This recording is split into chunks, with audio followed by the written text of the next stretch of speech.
They get 14 straight for the Cleveland Cavaliers as they close in on their season high win streak of 15. Get a chance to play for that on Tuesday, but a final score in Milwaukee of 112-100. Spence, so much to get into, obviously, from this one.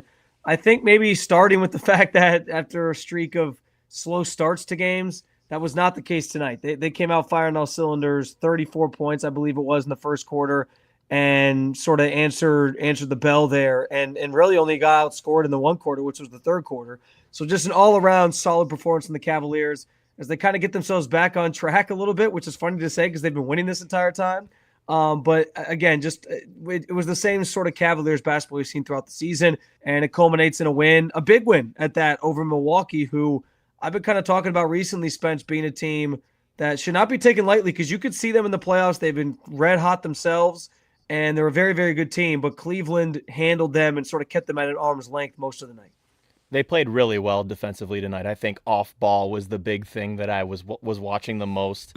A lot of denial, a lot of making sure that if the guys got the reception from a high handoff or from a cut or something like that, they were just pinned to them the whole time. It was a really good job done tonight by Dean Wade, Sam Merrill, Isaac Okoro in his pinch minutes tonight, I thought was fantastic. DG even had a really nice possession where he denied Kevin Porter Jr. coming around to dribble handoff. So those are the kind of little things defensively I think that stood out.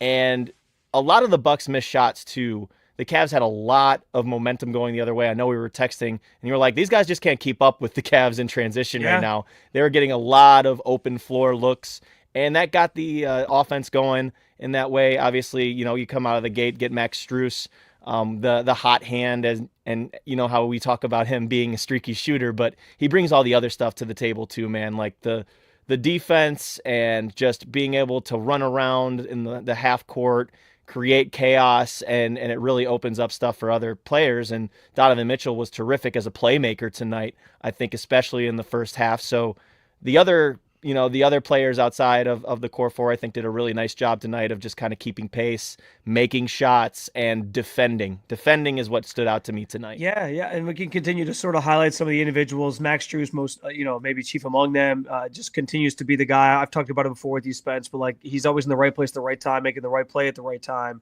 and he did that a lot tonight on top of making shots. And that's the reason why, Kenny Atkinson trusts him to still be in a starting lineup and still be out there with those guys because he continues to prove him right and keeping him out there. I did want to get back to, you talked about the pace thing, and I will say that was something that I was kind of going into this game wanting to see because as much as I respect the hell out of the Bucks and they're a great team, Giannis, if these two teams do meet in a series, the Bucks have the best player on the floor every single game, and Giannis. He's still a top 5 player in this league. He's tremendous. So I don't want to, no disrespect to them, but I wasn't quite sure that they'd be able to keep pace with the Cavs just in general and the way they move the ball and all those different things. And we saw that play out tonight. And off of that, Spence, like you've heard me before talk about the Celtics being like the Warriors at their peak, right? Where they're just demoralizing to you. You cut it to 5 and all of a sudden they are back up by 20. You know what I mean? Like that's kind of how they play a lot of their games, and what they're able to do to a lot of teams. Maybe not so much the Cavs, but other teams. And you know what was funny about tonight was I was kind of watching it from an angle of like, what if I was a Bucks fan? How would I feel about this game? And I felt that same feeling I feel when I watch the Celtics at times, which was this Cavs team is just demoralizing. Like every time the Bucks would cut it to like 4 or 5, the Cavs would answer with like 2 threes, 3 threes in a row, and they'd build it back up to like 10. Like it was interesting to see sort of that shoe be on the other foot. I mean, I could think of multiple sequences. It was like Dame goes down, gets an and one, and then the Cavs go back the other way and they hit a 3. Kyle Kuzma hit a big 3, and then you go back down the other end.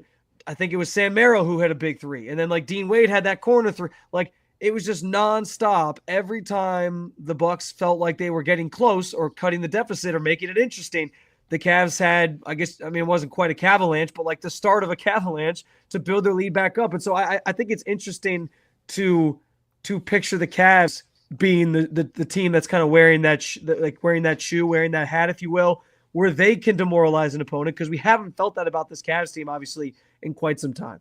And I mean, just look at the description that you just gave, I mean, if you take one peek at the stat sheet, how many players had 9 points, 10 points, Yeah. 6? It's coming from all angles. And that's what's so tough about the Cavs is that even when you think that you have it close and that you're in the game, it's not even about how they were stepping the foot on the gas tonight. I think that they had a lot better energy tonight than they had the last few games, definitely. Yeah.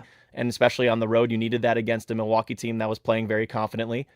But it's just that they have an arsenal that can just kill you. And they didn't even shoot a particularly good 3-point percentage tonight, in my opinion. Like they took a ton of them and made a lot of timely ones and those answers that you were talking about. But they have guys who are capable of doing it, and that's what makes it tough because then guys have to close out a little harder. Then that opens up a swing pass or a skip pass to the other side of the floor, and then that gets an action going. Like Max Strus, they had to really worry about him in the second half. He had a really nice play where he was curling around. They had to pay attention to him, and then Evan could drive and then make a kick. Or, Donovan Mitchell had to, draw a couple guys in and throw it across the floor for an open three. Sam Merrill, like you said, was great tonight. Dean Wade, as I said before, defensively was outstanding off the ball, did a good job of trying to firm up on Giannis. Got to give a lot of credit to Jarrett Allen for firming up on Giannis tonight, doing the best he could against one of the most powerful players in the NBA. They had an array of options to try that stuff. And then equally, I know that I'm shifting the conversation back, but it's really what stood out to me is like the way that Isaac Okoro would guard Damian Lillard at 94 feet. And you had, Sam Merrill doing the same thing, getting the hand up in his face, even though Dame knocked him down a couple times, didn't stay, didn't get down about it, just kept on doing his thing. And they have a lot of options to deploy on you for both guards and for those forward players. And their initial strategy was like, okay, have everyone else beat us because they were collapsing in on the paint. They got a couple of 3-second calls. Make sure that, it's Taurean Prince beating us. Make sure that Gary Trent Jr. beats us. Kyle Kuzma. Those guys, if they beat us, okay, but we're not going to let their best players beat us. And that was the strategy they put out there, and I think it worked. Yeah, no, it definitely worked. And yeah, you're right. Like I use the phrase demoralizing, but it's like you look at the stat sheet. Donovan Mitchell and Darius Garland combined 2 of 15 from 3. Like that's abnormal. But it's the fact that you have, on a night where they're struggling, Max Strus goes 5 of 9.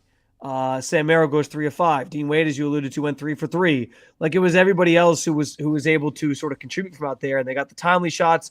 Isaac Okoro hit a big 3 late in that game. Like it was just from every angle they can get you. And it to me, again, it's like a broken record at this point. But like obviously it speaks to their depth, but Spence, it speaks to just how good of a team this is when you have that much talent. That no matter who's out there together, you always know you're getting like the team's best shot, and someone's always going to sort of be there to pick up the slack. Somebody can have an off night, and it's okay because there's somebody waiting to sort of take the reins and pick that person up or lift that person up on any given. Like it's a special group and a special thing to have built, and we continue to see it night in night out, and I think that's kind of been the story of this stretch as well, where you haven't played your best basketball.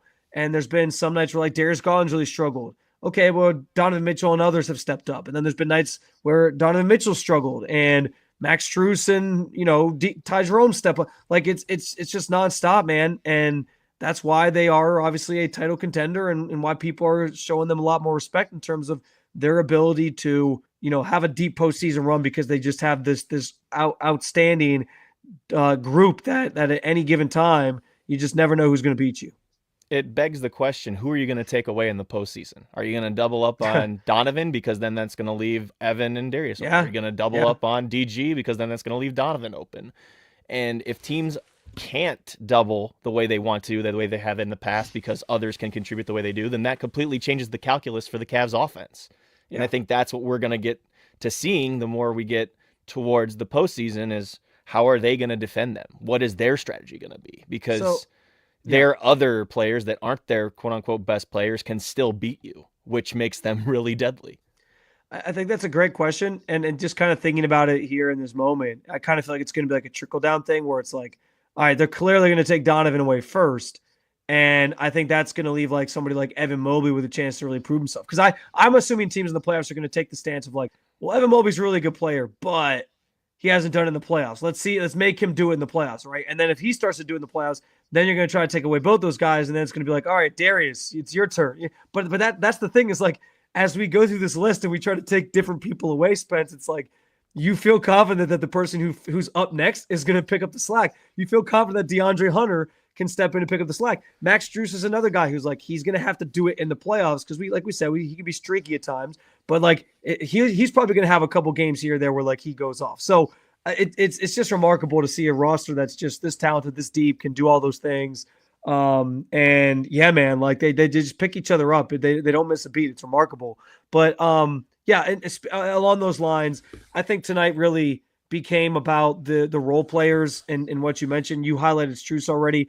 Dean Wade obviously deserves a lot of love, and so does Sam Merrill, frankly, for knocking down 3 big threes and hitting some timely ones at that. And I think again, it was cool to see those guys be key contributors in a game that we felt like, listen, this team's passed almost every test they could at this point. But given the situation they were both in, both teams coming in pretty hot, I wanted to see how they responded after, again, playing some of their worst basketball this season while still winning. And I thought they answered the bell tonight in that way. Yeah, and that's completely frank the way that you're describing that, because they weren't playing their best basketball. They were winning, but still learning from it. And it wasn't their best. And you saw what Donovan said the other night, as I told Megs that Donovan was going to MF himself in this interview. And that's exactly what he did. He still didn't have the greatest night tonight, but he found a way to contribute to winning. And that was by playmaking. And you just said it there. The reason that they were been able to get these wins, even against these, quote unquote, inferior opponents, because the role players are the ones that have kept them, pushing them over the edge. And Kenny Atkinson referred to that, and that's why they're on this winning streak. Because, I mean, when they were starting it, yes, their top players were playing just at a high level. But then you get the little bit of attrition that comes into it, the schedule, the 3 and 4 nights, the March schedule that's upon them now, where they're close to embarking on a long West Coast road trip that's going to be 10, 11 days. That's going to be where your role players have to shine, because they're going to have to pick up the slack. But at the same time, you want your top guys to get back into that groove. I know we still need to see DG get that jump shot back. There's a lot of open looks he missed tonight. Yeah. Donovan Mitchell, same thing, just normal, like even mid-rangers that weren't going for him. A lot of open looks for the backcourt tonight that didn't fall. But like you said, if you have other guys to pick up that slack, then at the end of the day, it doesn't matter at this point. In the playoffs, that's not going to slide. They're going to have to get that back. But I have no reason to believe that they can't get it back. This is just, as I was telling Megs on Friday, it's just this point of the season where they almost want to be in fast forward mode, but you can't have that mentality because it is an 82 game season and they're only on 63 and 64. So it's not over yet. You mentioned DG. I thought he had sort of snapped out of it with his performance on Friday, but it looks like there's still some of the shooting woes going on right now. What I would say, along the lines of having the support to lift him up, I can live with that right now. I just hope by the time we get to, the April part of the schedule before the playoffs start, he's kind of snapped out of it. Like that's it's the ebbs and flows of a basketball season. Guys are going to get hot, guys are going to get cold. So I'm not overly concerned about it, but obviously you want to see him get righted before the playoffs start. And it's been nice again to have the support behind him to sort of pick up the slack when he's not necessarily knocking down those shots. But seeing him get back on track would be huge for the Cavs here in the coming weeks. It would. And, it was nice. You saw DG hit a high floater off of the top of the glass, which is something that he's been doing a lot of this season. But during this little iffy stretch, he hasn't had the touch on the floater. They've been coming up a little shy. They've been wrong angle off of the glass. And like you said, his jumper has just not been there. Yeah. So to see him get a floater go tonight, that was good. He had a good start in the first quarter, just didn't quite have that sustained shot making in the moments after that, but he's going to find it. Donovan's going to find it.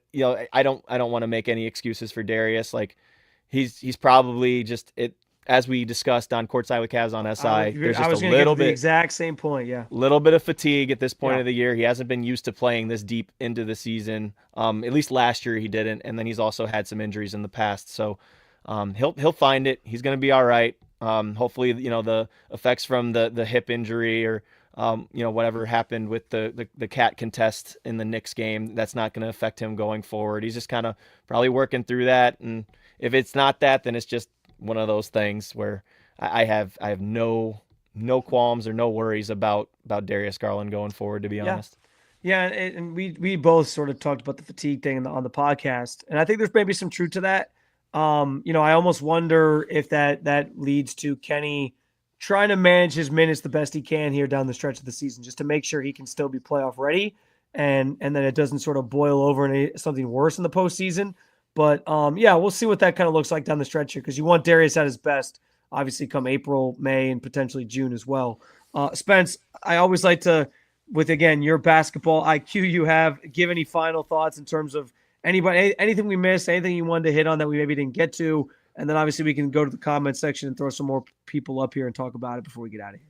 I just think this is going to be the overarching theme of this post-game show, is that the defense, when they are locked in like that and they're on point as far as denying the ball and making sure that no one's getting easy passes off, and it's not just the rim protection, it's the little stuff that people don't really look out for, like denying Damian Lillard the ball or making sure that no one can get around a screen. They fight over it, like Isaac Okoro did against Damian Lillard, or like DG did against Kevin Porter Jr. in the fourth quarter. Those are the things that really kind of activate them and get them going offensively, because then that creates a little bit more of pressure on ball, and then that leads to them turning the Bucks over, going the other way, and I mean in a more general sense, turning teams going the other way, and then playing in transition, making the next pass to the corner for the three, like that play, like you mentioned earlier. Sam Merrill gets it from Evan Mobley, and then he shovels it in the corner for Dean Wade in a three in a really like big spot. Those are the plays that really separate them from the others. And I think when their defense is on point, like it was tonight in the half court, I think that's huge. The other thing too, I think that we haven't really mentioned, is that the offensive rebounding was really solid tonight. Max Strus was a big part of that. Jared Allen was a big part of that. Had a nice putback. Also had a nasty slam in the fourth quarter that we didn't talk about, which is good because it was with his right hand. That. It was with his right hand. Shout out to Mike Lucas of Ultimate Cleveland Sports Show. He's the one that pointed it out to me that Jarrett's hand was still being kind of favored and he was shooting with his left a little bit more. Tonight, he threw one down over Brook Lopez and Giannis, so that's a good sign for his health going forward, I think. Hopefully, we'll learn a little bit more about that when it comes to Tuesday and the Cavs are back playing the Nets. But those are just a couple of points that I think we really needed to hammer home on this one. But we just kind of rehashed to what we were talking earlier about the fact that they had answers when the Bucks kept on cutting it down to 4, cutting it down to 3, 5, and they ballooned it back up to 8 to 10. That's championship response, especially on the road, and that's huge. Especially the way Giannis played tonight. Giannis was a monster tonight. Yeah. Giannis, he was doing that against anybody, and I thought that Jarrett did a damn good job. Dean tried his ass off against him, didn't really have too much success on ball with him or trying to firm up. He tried, but Giannis was just not being denied tonight in the paint. So, but they did a really, really good job as far as the scheme goes, I think, defensively tonight. But yeah, with that said, let's get to the comments. Let's get to some of these comments, because I know we like doing this, especially at the end of the show. We want your guys' interactions. We love using it. Kent Taylor says, Kenny will prove them wrong and go 10 deep at the playoffs. You know what's funny about that? You brought up Mike Lucas. I just had him on another program yesterday, and we talked about this, and we both kind of agreed, like, first round of the playoffs, he'll probably end up going like 10, 11 deep. And people like Kent Taylor will be like, see, I knew he could go 10 deep in the playoffs. And then by the time they get to the Eastern Conference Finals, it's going to really dwindle down a little bit, I think, against the Celtics. So we'll see. But, yeah, I think he probably will try to stick to that for as long as he can in the postseason. But at some point, he might have to sort of pivot, and we'll see if that comes to fruition. Kent Taylor, I have a perfect video for you on my X/Twitter feed, because I asked Kenny about that. Why can't you go deep in the playoffs as much as you have in the regular season? And he had a really good answer for me. He said, you can. You just need to make sure that your best players are ready to take on a bigger load if they have to. And I think the way he explained that was really intriguing. So definitely, if you have a question or want to find that video, just hit me up on Twitter. I'll happily send that in a reply. Or you can find it in the long form here on Cleveland Cavaliers on SI YouTube channel. Yes, you can do that too. Which we appreciate you subscribing to. We'll go through a few more here. Hey, Taz, I see Taz in there. Yeah, I was going to say, Taz says, this may be the case of things being so good that we're looking for things to find wrong. There's probably a little bit of that. I think that's probably true. But I think we can we can all sort of resoundingly accept, Spence, that even during this win streak, it has been not the Cavs' best brand of basketball. Like we've seen them at their best, blowing teams out by like 20, 30 points. And I think we've now seen them sort of at their worst in terms of like not playing their best brand of basketball. But the important thing is they're learning from wins, which Donovan Mitchell obviously always talks about as well. And the thing is, actually, like watching that Hornets game back, and what Kenny had to say from that, I was actually a little surprised because like he said that they didn't really have the energy, but the fact that they were able to pull out a game like that, being down on the road by 9 points with less than 5 minutes, and the probability of what a win would be in that situation, no matter what team you play, he was really proud of the guys that they were able to gut that out. And I was a little bit kind of surprised that he said that about, especially the team against the Hornets. They didn't come out, didn't look really ready. But he just kind of acknowledged like what the schedule's been like, and that they haven't played all that many close games this year. So the fact that even they're not playing their best basketball during the stretch, it's allowing them to play close games. Yeah. And I think that's something that we haven't really thought to. Like, you want to be able to run your sets and run your principles and your ATOs and all that stuff in crunch time. So the fact that they've had some crunch time is a good thing. It's a good point. It's a really good point. And I'm still daydreaming about that sidestep 3 Evan Mobley had in that game to win it. That was incredible. We'll go to our boy JB Smooth. He says, big if, but if D-Wayne can just stay healthy, I think the way Atkinson manages the rotation, he might be okay in the front court for now. Listen, you know, Spence, I'm a huge proponent of the 2 wing sets that have both DeAndre Hunter and Dean Wade in it because, again, it's the versatility thing. And we had talked so much at the trade deadline about just too much being on Dean Wade's plate. Like he's too important to this team as like the 8th best player on it. And that pressure gets taken off of him when you have DeAndre Hunter, and he can just play a lot more free. So listen, I hope Dean Wade can stay healthy because I think it gives the Cavs another element that they can sort of deploy lineup wise. And I'm sure Kenny will take advantage of that for sure. Most definitely. And he looked as good as he has since he's come back from that injury tonight for sure.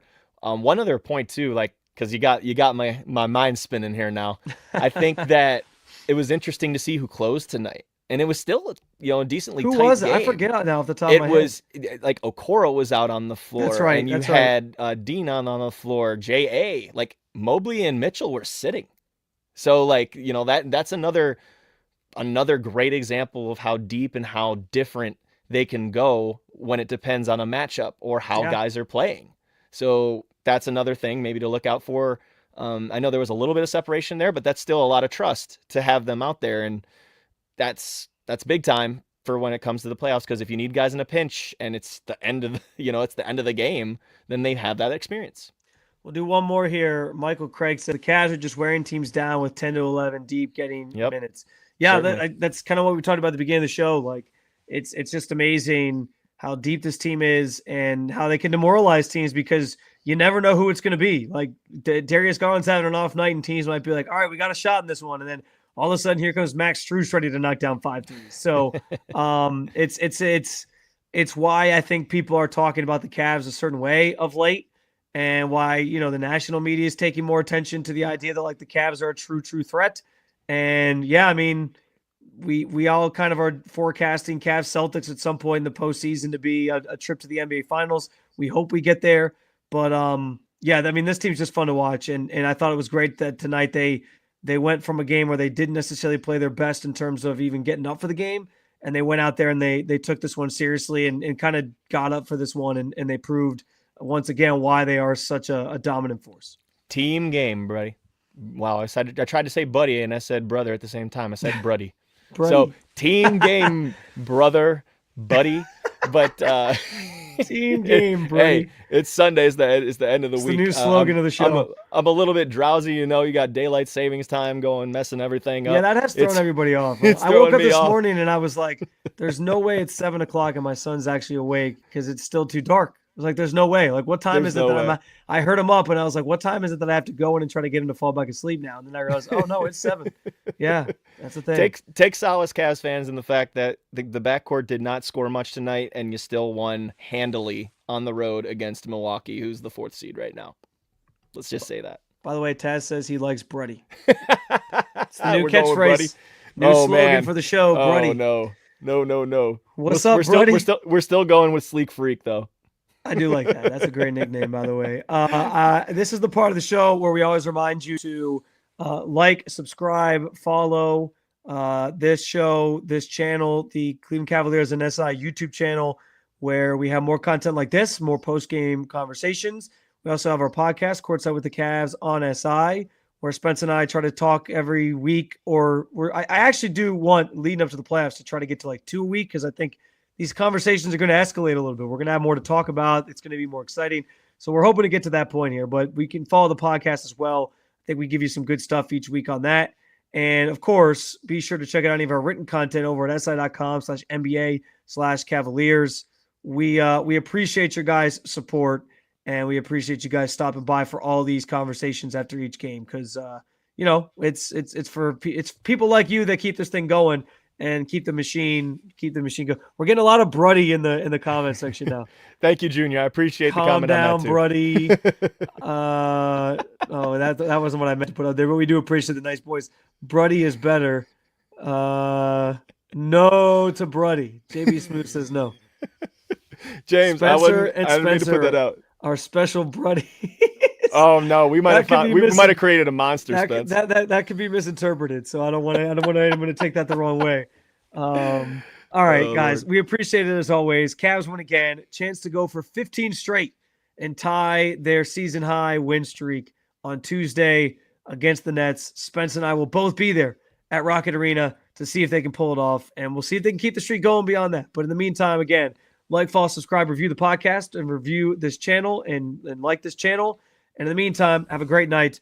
We will talk to you again about your favorite basketball team, Cleveland Cavaliers, very, very soon. Take it easy, Cleveland.